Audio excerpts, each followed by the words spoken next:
Just a heads up before we get into this video, we're not going to be doing too much crazy stuff today. We're just going to kind of be chilling, playing some Cold War Zombies. For those of you that don't know, I haven't been able to record footage off of my consoles for like the last 2 weeks now because my HDMI splitter that I normally use to capture footage just decided to die out on me randomly. Basically, how I record the footage for these videos is I have the HDMI signal from my console go into an HDMI splitter, and then from there I have one signal go into my TV, so then I'm able to sit here and record the footage, and then I have another one that goes back to my capture card and the PC that you guys always see in the background. And something really bizarre happened like 2 weeks ago. So basically one morning I turned on all my stuff like I normally do. I had my TV on, I had my monitor on, and I had my capture card plugged into my OBS, but then for some reason it was really weird. It would only allow me to output one signal at a time. So if I put one signal out to my TV, it would work just fine. And if I tried to put it out to my capture card, it would also work just fine.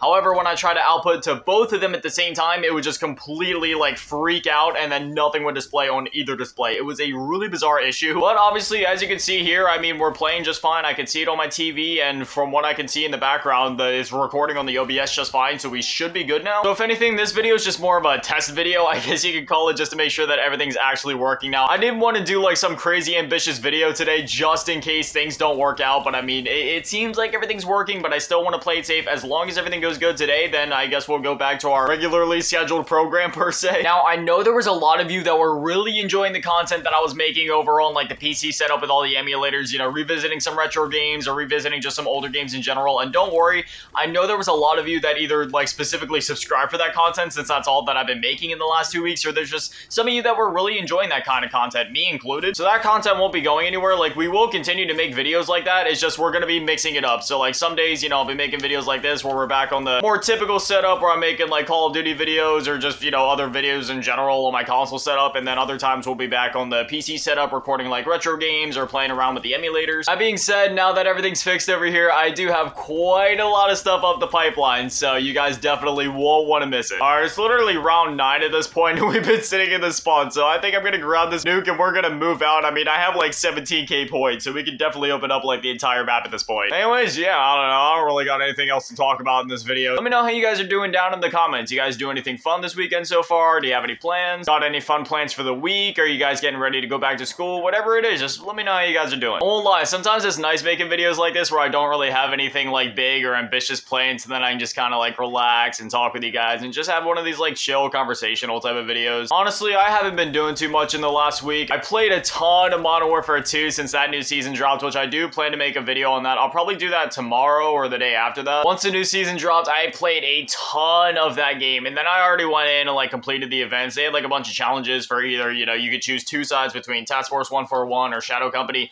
I completed all the challenges for both sides, and now that I completed the challenges, I know Shadow Company is technically winning right now, but I'm leaving my thing on Task Force 141 just because it's the classic TF141, man. How could you not choose that side? I know Shadow Company technically has like a better skin or camo that you can unlock for it, or at least people are saying that is better. I don't know. I saw both of them. I think they both look fine. At this point, ever since I unlocked Orion, that's like the only camo that I use anyway. I mean, I also used that boys camo that came out a little bit ago for that event, and as well as like all the other event camos that I've unlocked, because I mean, let's be honest, if I grinded for it, I'm gonna want to use it. I've been flip-flopping between Orion, the boys camo, and then the other ones that came out like the Boeing Blossoms and that golden skull one or whatever. I don't even think there's skulls on it. I forget what it looks like exactly, but it's like gold and black. It looks really clean, so I've been using that one as well, just kind of flip-flopping between them all. I'm pretty sure that once this event ends, it's gonna lead straight into the COD 2023 reveal event, because there were some dates floating around. I'm not gonna say what those dates were in this video just because I don't want to get in trouble for like spilling the beans on some leaked content, but it seems like once this event ends,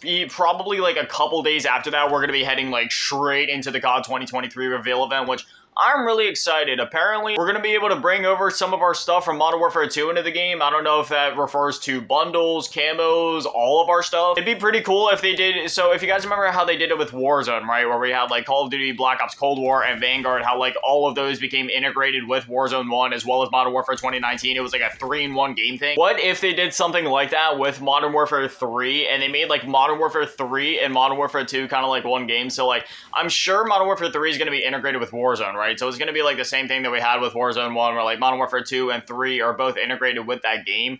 But what if we could have some sort of continuity? Like, I'm sure there's certain elements from Modern Warfare 3 that can't go back to Modern Warfare 2, so I'm not asking for, like, complete integration where both the games are the same, because at that point it would be kind of useless. But, like, what if we could have an integration to where, like, everything from Modern Warfare 2 carries over to Modern Warfare 3, maybe? But then at that point, wouldn't that make Modern Warfare 2 kind of useless? See, that's the thing. I don't know. There's certain things that I want, but when I think about it realistically, it's like, well, if they did that, then it would kind of make Modern Warfare 2 useless going forward. I don't know. Above all else, I just want a good game. Like, I've absolutely loved Modern Warfare 2. This game is fantastic. Let's just get more of that, okay? Let's just have another good game. Then again, y'all know me. I'm a shill for Call of Duty. It doesn't matter what they put out. Even if most of the community doesn't like the game, I'm gonna end up liking it anyway. There's literally not a single Call of Duty that I dislike. The only thing that I'm kind of salty about, if you guys do the math, okay? Black Ops Cold War came out in 2020. 2021 was Sledgehammer. 2022 was Infinity Ward. You know who was supposed to develop this year's game? I was thinking about that the other day, and man, I'm not gonna lie, I feel kind of cheated right now. I was anticipating like a new Treyarch Call of Duty this year. I was so excited for it, and now we're getting kind of like cheated out of that. For those of you that don't know, like, I'm a huge Zombies fan. In fact, Zombies is what got me into Call of Duty in the first place. Like, back when World of War came out,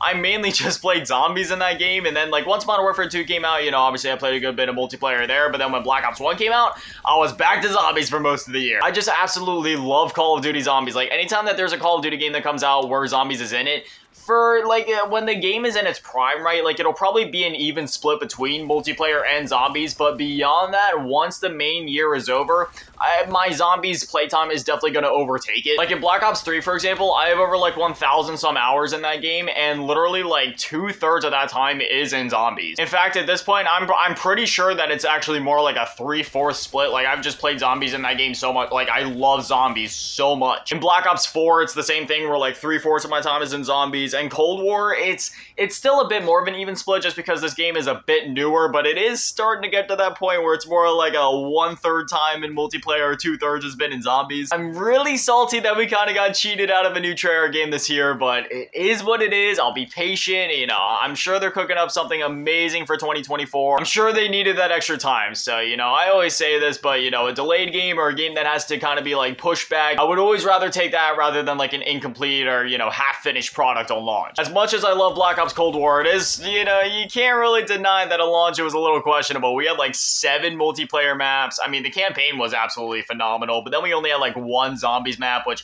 we haven't had 1 Zombies map at launch since World of War. Think about that. In World of War, there wasn't even a dedicated Zombies mode at launch. Zombies at that point was literally just like some hidden thing that you found after beating the campaign, and it took until like DLC 1 of that game for Zombies to be considered like its own entire mode. Yeah, that was the last time that we only had 1 Zombies map at launch. And, you know, in Cold War, again, even though, you know, despite the fact that the 1 Zombies map that we did get, it was absolutely phenomenal, and I had nothing wrong with grinding that map. And in fact, even after Firebase Z came out, I spent most of my time on that 1 map, D Machine. I can't deny that I do wish we could have maybe gotten like 2 maps at launch, like one that's a bit more complex, kind of like what they did in Black Ops 3, right? We get like Shadows of Evil, it's something that's a bit more complex, and then we get a secondary map that's a bit more simple. Like, even if they could have done something smaller, like we have D Machine, and then they also gave us like a survival version of it, like Nocturne Totem, even that would have been good enough for me. Then again, to be fair, they did give us Onslaught, but at the same time, that isn't like another round-based map. And we also kind of got cheated out of a DLC 2 map in Cold War on top of that, so we only had like 4 Zombies maps by the time that the year closed out, because like we had Outbreak, which was sort of supposed to replace DLC 2, and Treyarch even said that. It was like, ah, man, really? Like, we kind of got cheated. In a way, we almost got cheated out of like 2 Zombies maps in Cold War, because normally we'd have 2 Zombies maps at launch, and then 4 throughout like the entire DLC season, which equals out to about 6 maps roughly at least, but every single Call of Duty Zombies game has ended up with more maps than that anyway. And instead, in this game, we only had 4 round-based Zombies maps, Outbreak, which, you know, that was a pretty innovative and expansive mode, and then Onslaught. So, I mean, in a way, it kind of equals out, because Onslaught was literally like Zombies on every single multiplayer map, but at the same time, I don't know, I do wish that we could have got like the full 6 round-based maps at least, but I'm not gonna complain, because I mean, like, for the 4 maps that we do have in this game, they're phenomenal. On top of Outbreak and Onslaught, it more than makes up for it. If you couldn't tell, I'm a little indecisive with my feelings about all of this. Regardless, obviously, there was a lot of, like, development constraints, to say the very least, when Cold War was, you know, being developed, so I can't complain too much, because, again, the game that we did end up getting, it's absolutely phenomenal, and I wouldn't trade it for the world. I love Cold War Zombies and all the modes inside of it. It just makes me really curious as to what we're gonna get in the next Black Ops game. Like, what is the zombies gonna be like? Because, like,